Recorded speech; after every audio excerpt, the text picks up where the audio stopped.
Welcome back to Solo Adventures. My name is Livy, and I'm here today with a very special double review. Two escape games from the publisher Key Enigma. Now, Key Enigma is currently running a Kickstarter campaign for their brand new game, The Circus of Modryak. This is going to be a Lovecraftian mystery investigation escape game, and it looks extremely cool. The company does not have a prototype ready for me to test yet, and when I go into the details about just how much goes into one of these games, I think it's understandable. Uh, so they sent me two of their other more popular games. Since The Circus of Modryak is both an investigation and a horror game, I thought it would make a lot of sense to review two of their other games that are in the same genres. So I have one crime murder investigation type game, and I have another spooky horror theme game. So first, let's talk about the horror game. That is the Butterfly Curse. Now, this is an extremely small looking escape game. It's very unassuming from the outside. It's very compact and not necessarily what you would expect. But trust me, there's a whole evening's worth of fun packed into this thing. The Butterfly Curse is a creepy horror game where you and your friends are attempting to lift a horrific curse that has fallen over you. And you are just trying to get out of this alive with the help of some creepy occult rituals and arcane lore and stuff like that. So, this was the first game that I played, and I really liked it. I've done a couple of escape games by myself before, just the Exit series so far, but I was quite impressed by just how much went into this in terms of multimedia. So, the Butterfly Curse, as well as I think all Key Enigma games, relies very heavily on the use of the internet and online apps and various websites that you have to explore. And normally I would be a little bit turned off by this. I'm very strictly an analog gamer.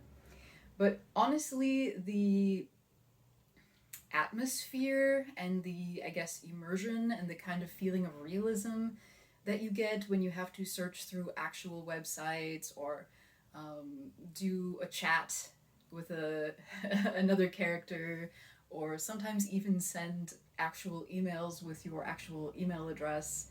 I think the trade-off is worth it, and in this case, the digital aspects didn't bother me.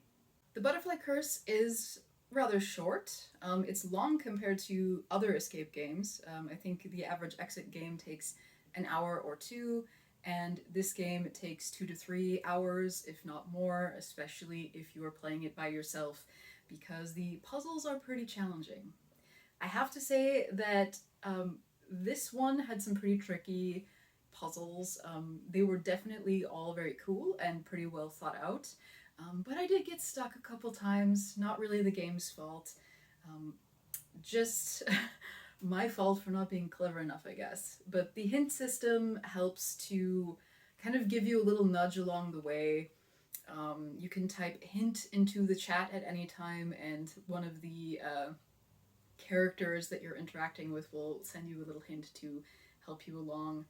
And if you get really frustrated, you can just type solution, and the game will solve itself for you, at least the puzzle that you're on.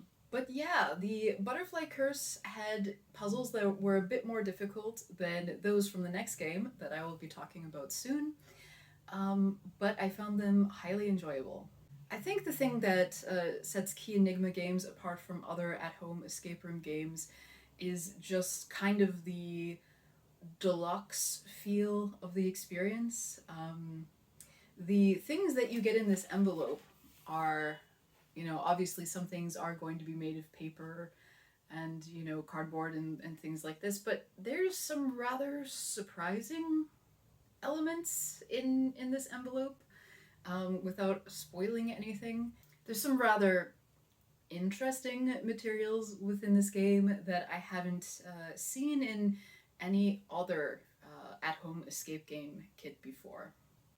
Combined with very clever use of the online features with sound effects and background music, it really helps to get you into the mindset of a person who might actually be in this situation trying to uncover a mystery and lift a curse.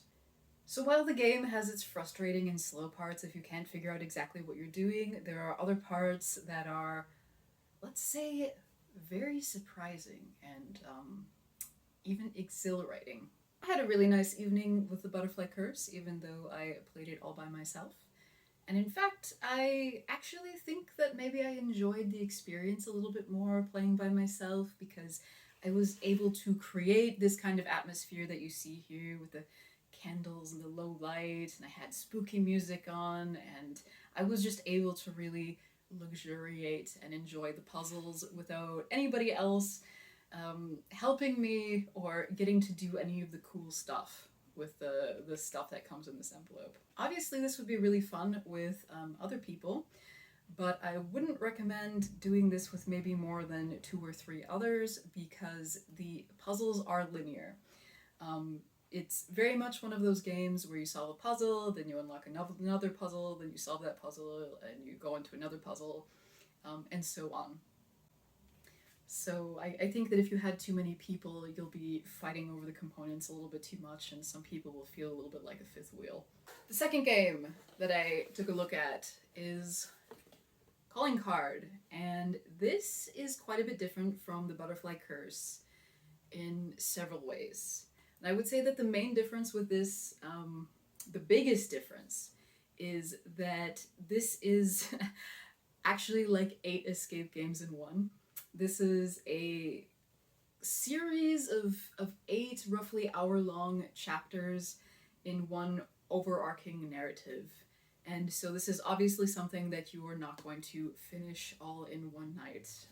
I managed to do about 2 every evening that I played this, but I wouldn't recommend going too much more than that because you could definitely start to feel a little bit of burnout or puzzle fatigue.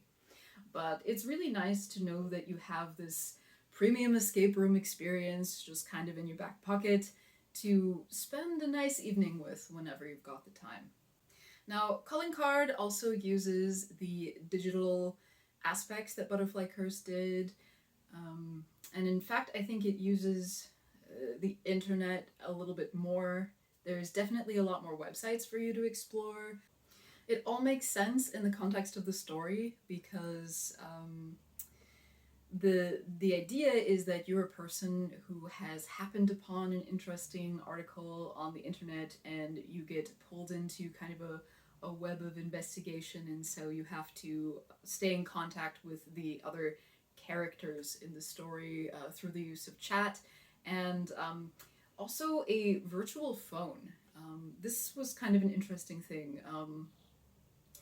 It's like a little phone app within an app that you can type in phone numbers to call various people. And you don't talk into the phone, but you just type in what you want to say, and a computer voice will speak out what it is that you want to say. That was pretty cool. I'm not going to open this box and show you exactly what's inside because I don't want to spoil anything, but there are multiple little packets within, and so every time you do another chapter, you'll be opening another little package, and it has that kind of Christmas morning sort of feeling. You're always very excited to see what kind of crazy and interesting stuff this game is going to throw at you next. As with Butterfly Curse, not everything in this game is just made out of cardboard or paper. There are some rather interesting materials and rather interesting twists on things that you might have seen in other escape type games like Exit.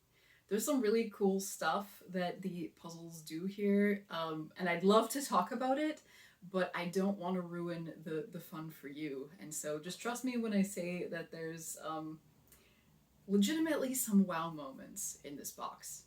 So, as you might be able to tell, my overall impression of both of these games is that they're very good. I like them a lot, and I had fun with them. Whether this shorter game or this longer game, I never really felt like I was getting tired of playing, and I don't think I saw a puzzle that was repeated twice over these two. I mean, I guess that's not saying all that much, but I'm pretty sure that there's more than 100 different puzzles in this box. As with everything, though, I have my points of criticism. These games are not perfect, and in fact, in some ways, um, they have their flaws. Starting off with the butterfly curse, I think this one had this problem worse, and that's you can kind of tell that the people behind this game are not all native English speakers. There's quite a few typos and just kind of awkward mistakes that you might see from time to time, particularly on the websites that you explore. I mean, it's not terrible, and it's not like it makes the puzzles harder to solve, but it does take you out of the immersion a little bit. Calling Card had less of a problem with this. I mean, there was still definitely some errors that I found. And yeah, it does kind of spoil the immersion just a little bit, but I think it's quite easy to overlook these things, especially when you compare just kind of the quality of this experience compared to other escape room in a boxes that you can buy. The voice acting in both of these is a little bit strange. I get the feeling that they didn't have actual professional voice actors to do the voices here. Maybe it was the people who are actually designing the puzzles. I mean, it's not horrible, but it's just a little bit silly. It's a little bit corny sometimes. You can tell that they didn't have quite enough different people to do the different voices in Calling Card, for example, and so you have one person trying to do two or three different voices or kind of like strange accents to make them sound like different people. I mean, I got used to it in time. It's kind of like playing an old PS1 video game. You kind of just put up with this slightly corny voice acting, and eventually you won't notice it as much. But it was something that, yeah, I could take or leave when I started playing this game. But honestly, other than the typos and the not super high quality voice acting of these two games, I don't have a lot else to complain about. These are two very interesting, very creative experiences, and I was really happy to be able to enjoy both of them. I'm quite interested and excited to see how the current Kickstarter campaign for the Circus of Modryak is going to go, because it looks like that game is going to combine my favorite aspects of both of these games into one, and I think that'll be extremely cool. So it's a Lovecraft horror type game, so I get the feeling it's going to have the spooky ambience and sound effects probably that this game has. But also, like in most Lovecraft stories, you're also going to be an investigator solving mystery. So I think it's going to have some elements that I really liked from Calling Card as well.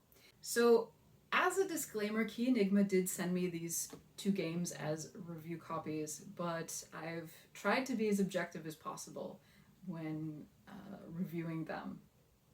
And I can honestly say that if you are looking for an at-home escape room experience, I'm not sure that you could go much better than either of these two games.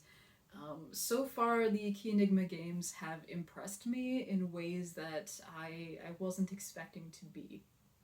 Because of the ambiance that the online aspects add to this, I feel like it's quite easy to get into the headspace of either of these games and kind of go off into your own solitary roleplay almost, in enjoying the kind of story and world. If you're looking for an escape room experience for the entire family or as just a very special treat to enjoy all to yourself, I highly recommend either Calling Card or The Butterfly Curse by Key Enigma. And if what I have talked about has piqued your interest, if this sounds like something that you would be really into, then I'd suggest having a look at the Kickstarter, because the Circus of Modryak looks like it might be their best game yet, and I'm very excited to see what secrets that box will hold. Thank you so much for watching. If you enjoy what I do, then maybe consider checking out my Patreon, because I have some patron exclusive content that you will only find there. And maybe also think about checking out the group for solo adventurers on Facebook, because that is a group full of extremely cool people. So until next time, friends, stay adventurous.